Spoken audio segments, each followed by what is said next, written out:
Hey everyone, welcome back to all my listeners. This is episode 6 in season 15. Today is Wednesday, June 11th, 2025. My name is Sonal Patel, and this is the Paint the Medical Picture podcast series. All right, you guys. Well, I just wanted to share a little bit of news. I saw that gigantic strawberry moon last night as I was out and about. It was simply gorgeous. I hope you guys have taken the time to go out right after sunset here in the US. It's supposed to be visible very low on the horizon, and it was such a large, beautiful full moon in the shade of pink. I've never seen a moon that color. It was stunning. Anyway, I just wanted to share that with you because I'm still very happy that I had the chance to see it last night. I believe it's still in our sky tonight, June 11th. I believe it's the last day for it, though. So I hope you guys get a chance to go out and check it out because it is simply stunning. All right, you guys, now let's go ahead and talk about today's episode. What is it going to feature? Well, it is the second Wednesday of the month, and you know what that means. That means my Newsworthy is going to feature the OIG Work Plan update for May 2025. And in my Trusty tip, I'm going to go ahead and focus on Modifier 22. And to close out and round out today's episode, I'm going to share a remarkable quote on hopes and aspirations by Martin Luther King Jr. All right, you guys, let's get into it. So in today's Newsworthy, I'm going to talk about the 4 updates that were made to the OIG Work Plan for the month of May 2025. So the first is titled Audit of Selected States Nursing Home Minimum Spending Requirements Related to Resident Care. Now, this report is coming from the Office of Audit Services. Now, previous OIG work has highlighted the importance of understanding how Medicaid spending has an impact on the care provided to residents in nursing homes. Certain states have established their own nursing home minimum spending requirements related to resident care. So the OIG will be performing an audit that provides CMS and other stakeholders like Congress and the 50 states with information on how these states ensure that nursing home revenues are related to resident care expenditures. The OIG will determine how the states have implemented nursing home minimum spending requirements related to resident care and identify challenges that the states and nursing homes have experienced in implementing and complying with those requirements. This final report is expected in fiscal year 2026. Now, the second OIG Work Plan update made for the month of May 2025 is titled Audit of National Institutes of Health Oversight of Grant Award Recipients Compliance with Federal Funding Accountability and Transparency Act of 2006 Sub-Award Reporting Requirements. Now, this report is coming from the Office of Audit Services.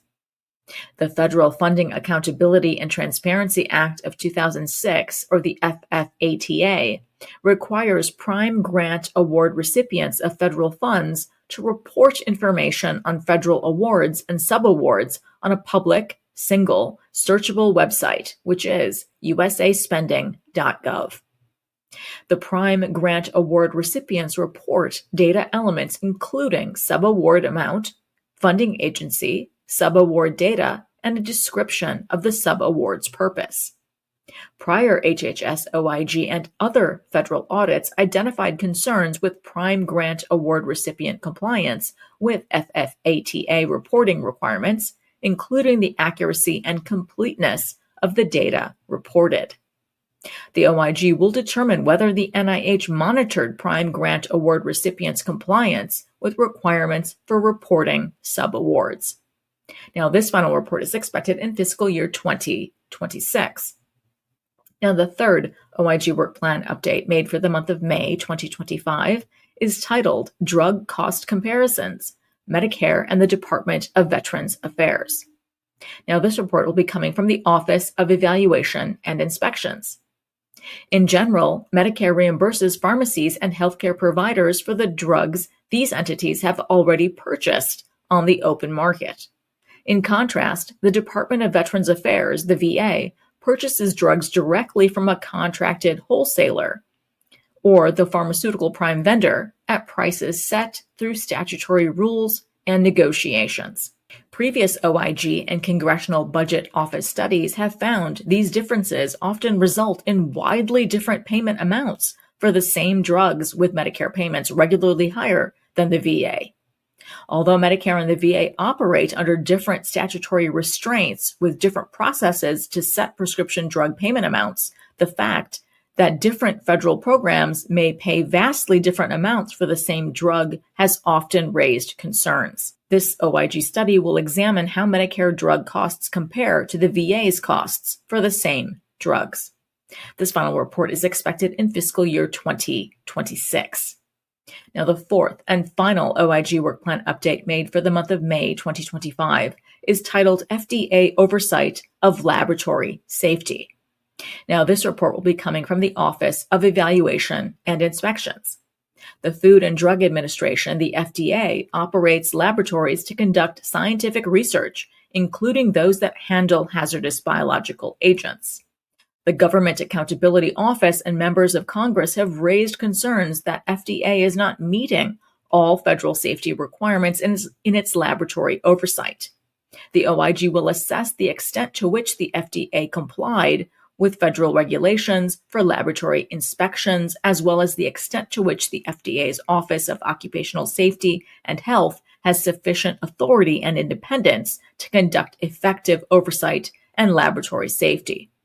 Now, this final report is expected in fiscal year 2026. And now it's time for my best practice tips in Trusty Tip.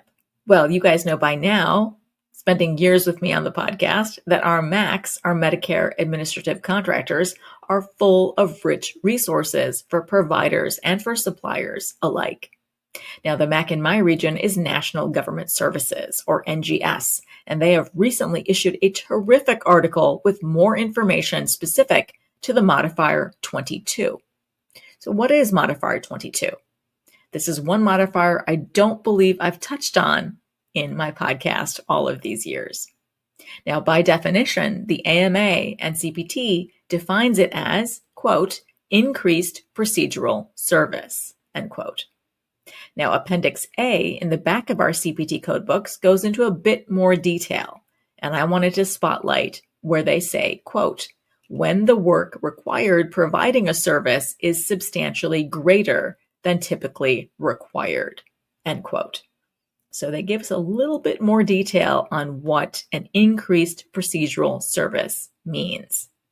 And in my opinion, that statement right there tells us that this modifier is used for extraordinary cases, not ordinary cases, right? Because it says right there, when the work required providing a service is substantially greater than typically required. So remember, this modifier is used as an exception, not as a rule for each and every surgery. Now, the article starts by saying that Modifier 22 supporting documentation is needed for Part B claims, again, specific to this NGS region. So you can also find much more detail from the Medicare Claims Processing Manual, Chapter 12, Section 40.2.10, titled Unusual Circumstances.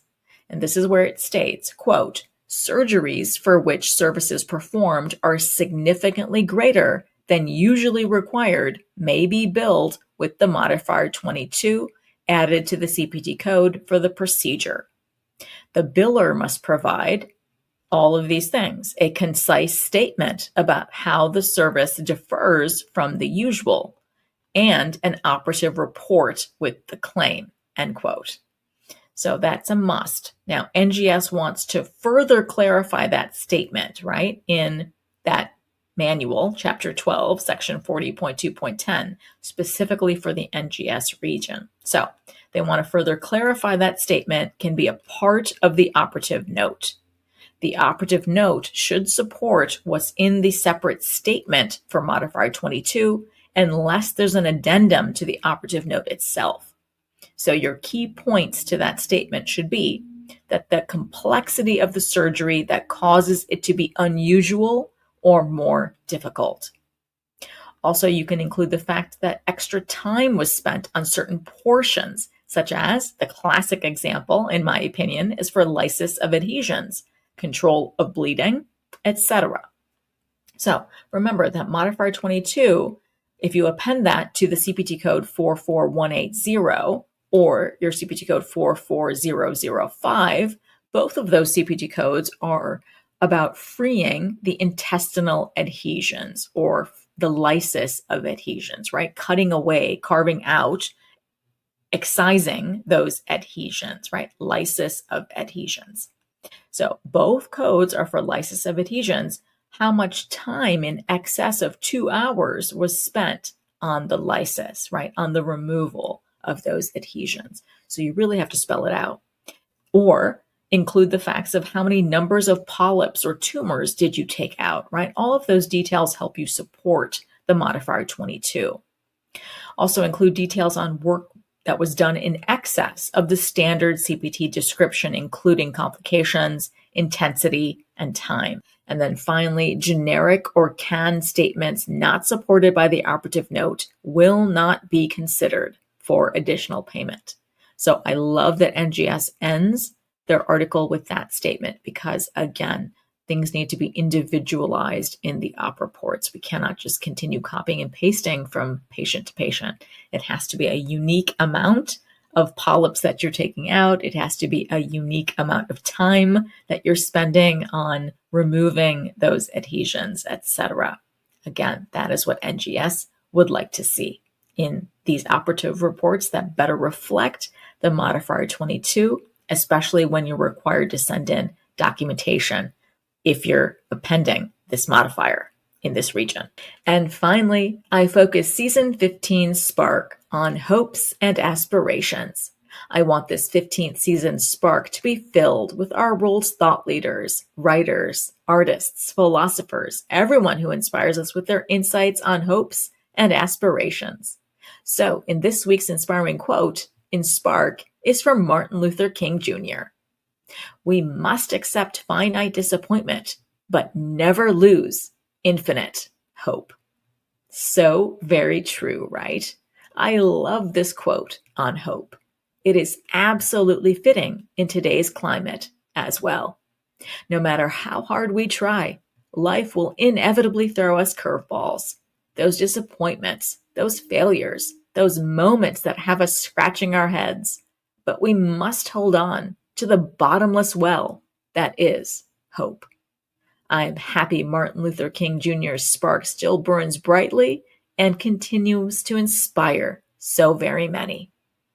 All right, you guys, that wraps up today's episode. Now, I hope you're all looking forward to an amazing Father's Day weekend. I know I am.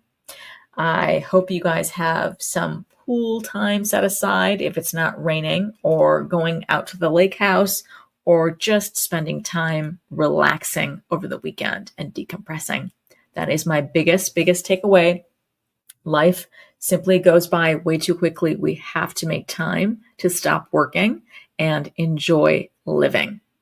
All right, you guys, thank you so much for listening on today's episode. And I hope every week with me brings you closer to helping your providers paint a masterpiece. See you next Wednesday.